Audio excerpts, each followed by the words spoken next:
বীজ বপন করলে যেমন প্রথমে চারা হয়, তারপর সেই চারা একদিন ধীরে ধীরে বড় হয়ে মহিরুহে পরিণত হয়।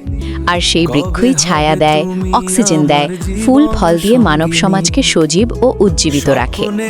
ঠিক তেমনি একজন মানুষের অন্তরে যদি শৈশব থেকেই নৈতিকতা ও চারিত্রিক শিক্ষার বীজ বপন করা যায়, তবে সে মানুষটিও একদিন হয়ে উঠতে পারে সমাজের জন্য এক আশীর্বাদ। শিশু বয়স, এটাই গড়ে ওঠে সবচেয়ে গুরুত্বপূর্ণ সময়।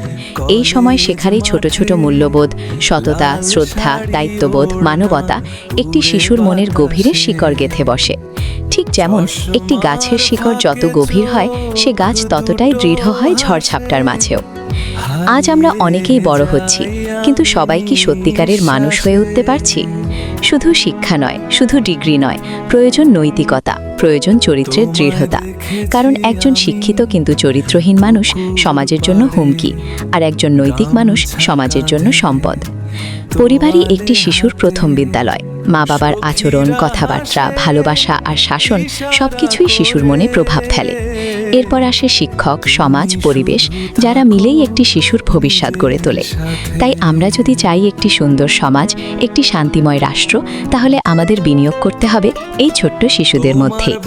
একটি ভালো কথা, একটি সৎ কাজ, একটি সঠিক শিক্ষা, এগুলোই হতে পারে সেই বীজ যা একদিন একটি মহৎ জীবনের বৃক্ষের রূপ নেবে। আর সেই বৃক্ষ শুধু নিজের জন্য নয়, চারপাশের মানুষদের জন্য হয়ে উঠবে আশ্রয়স্থল।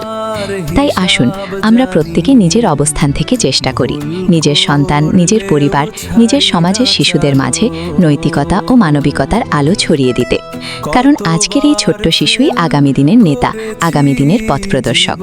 মনে রাখবেন, একটি ভালো বীজই পারে একটি সুন্দর বন তৈরি করতে, আর একটি ভালো মানুষই পারে একটি সুন্দর পৃথিবী করতে।